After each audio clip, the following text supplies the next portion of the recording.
Hello everyone, my name is S. Jawahar Reddy. I am from Information Technology branch, section A. Today my topic is what is classic problems of synchronization monitors, and the subject is operating systems, and my roll number is 20951A1229. So let's start. So let's see the introduction. Semaphore can be used in other synchronization problems besides mutual exclusion.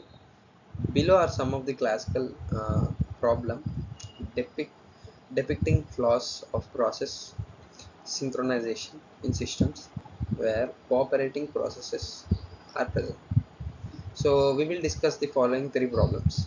So the main three problems are bound buffer problem, producer consumer problem, also known as producer consumer problem, and dining philosopher's problem, philosopher problem, and the third one is the reader's writer's problem. So these are the main three problems. So the first one is bounded buffer problem, also known as producer consumer problem, and the second one is dining philosopher's problem, and the third one is the reader's writer's problem. So what is meant by bounded buffer problem? So because the buffer pool has a maximum size, this problem is often called the bounded buffer problem. Because the buffer pool has a maximum size, so the buffer pool basically has a maximum size. This problem is often called the bounded buffer problem. uh, and this is why this problem is often called the bounded buffer problem. This problem is generalized in terms of the producer consumer problem. So this problem is generalized in terms of producer consumer problems, where a finite buffer pool is used to exchange messages between producer and consumer processes. So this problem is generalized in terms of the producer consumer problem, where a finite buffer pool is used to exchange messages between producer and consumer processes.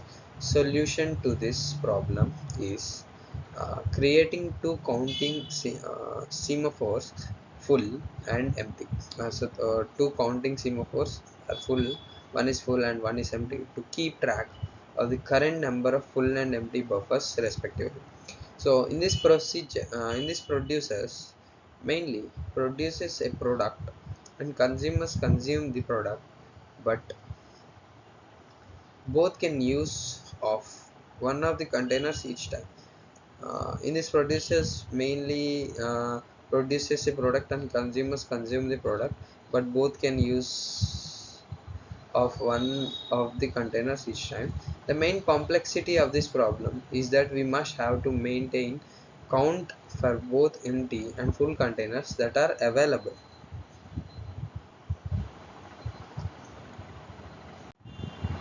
So the bounded buffer problem, which is also called producer consumer problem, is one of the classic problems of synchronization.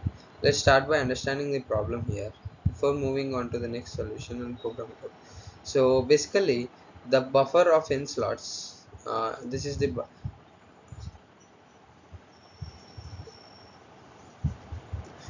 the buffer of n slots, and there is a producer and there is a consumer. So the bounded buffer problem is also known as producer and consumer problem. So let's see the next slide, and let us understand this picture. So a producer tries to insert data into an empty slot of the buffer. A consumer tries to remove data from a filled slot in the buffer. As you might have guessed by now, those two processes won't produce the expected output if they are being executed concurrently. There needs to be a way to make the producer and consumer work in an independent manner. So as seen in the previous one, let's show this. So basically this is the buffer. So producer tries to insert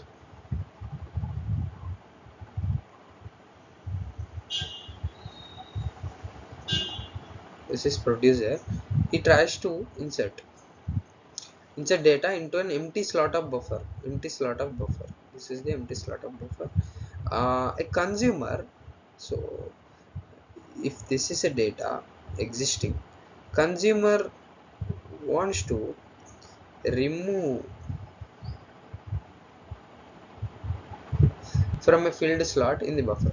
So this both are happening simultaneously. So we need to make a way to work the producer and consumer in an independent manner, so that we can reduce this bounded buffer problem. So solution for bounded buffer problem is one solution of this problem is to use semaphores. The semaphores which will be used here are M, a binary semaphore which is used to acquire and release the lock. MT, a counting semaphore whose initial value is the number of slots in the buffer, since initially all slots are empty. And full, a counting semaphore whose initial value is 0. At any instant, the current value of empty represents the number of empty slots in the buffer, and full represents the number of occupied slots in buffer. So let's see the dining philosopher's problem. Then the dining philosopher's problem involves the allocation of limited resources to a group of processes in a deadlock-free and starvation-free manner. There are five philosophers sitting around a table in which there are five chopsticks or forks kept beside them and a bowl of rice in the center. When a philosopher wants to eat, he uses two chopsticks, one from their left and one from their right. When a philosopher wants to think, he keeps down both chopsticks at their original place. So consider there are five philosophers. Five philosophers, P1, P2, P3, P4, and P5 were sitting in the dining table, sitting around a circular dining table. The dining table has five chopsticks. So it has five chopsticks. One, two, three, 4, and 5, and a bowl of rice in the middle as shown. So this is the bowl of rice. uh, so at any instant a philosopher is either eating or thinking. When a philosopher wants to eat, he uses two chopsticks, one from their left and one from their right. When a philosopher wants to think, he keeps down both chopsticks at their original place. So only one philosopher, a philosopher is either thinking or eating. He can't do both things at a time. He uses his left chopstick and right chopstick to eat the rice. The solution for dining philosopher's problem is, from the problem statement it is clear that a philosopher can think for an indefinite amount of time, but when a philosopher starts eating, he has to stop at some point of time. The philosopher is an endless cycle of thinking and eating. An array of five semaphores stick five for each of five chopsticks. So when a philosopher wants to eat the rice, he will wait for the chopstick at his left and picks up that chopstick. Then he waits for the right chopstick to be available and then picks it too. After eating, he puts both the chopsticks down. But if all five philosophers are hungry simultaneously and each of them pick up one chopstick, then a deadlock situation occurs, because they will be waiting for another chopstick forever. The possible solutions for this are: a philosopher must be allowed to pick up the chopsticks only if both the left and right chopsticks are available. Allow only four philosophers to sit at the table. That way, if all the four philosophers pick up four chopsticks, there will be one chopstick left on the table. So one philosopher can start eating and eventually two chopsticks will be available. In this way, deadlocks can be avoided. And the third problem is the readers writers problem. In this problem there are some processes called readers, and that only read the shared data and never change it, and there are other processes called writers who may change the data in addition to reading or instead of reading it.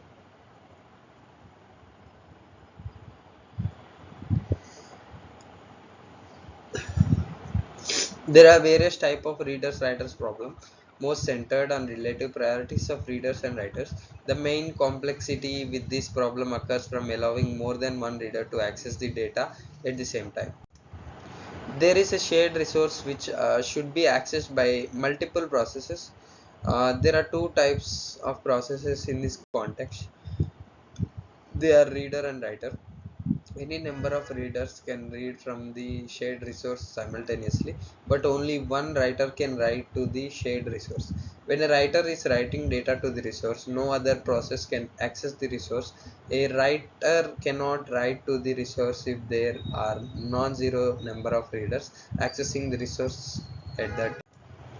So the solution for the reader's writer's problem is, if a writer wants to write to the resource, it must wait until there are no readers currently accessing the resource. Here we use one mutex m and semaphore w. An integer variable read count is used to maintain the number of readers currently accessing the resource. The variable read count is initialized to 0. A value of 1 is given initially to m and w. Instead of having the process to acquire lock on the shared resource, we use the mutexm to make the process to acquire and release lock whenever it is updating the read count variable. As seen above in the code for the writer must just waits on the W semaphore until it gets a chance to write to the resource. On the other hand, in the code for the reader, the lock is acquired whenever the read count is updated by a process. When a reader wants to access the resource, first it increments the read count value, then accesses the resource, and then decrements the read count value. The reason for this is, when the first reader enters the critical section, the writer is blocked from the resource. Only new readers can access the resource. Similarly, when the last reader exits the critical section, it signals the writer using the W semaphore, because there are zero readers now and a writer can have the chance uh, writing the resource. Thank you.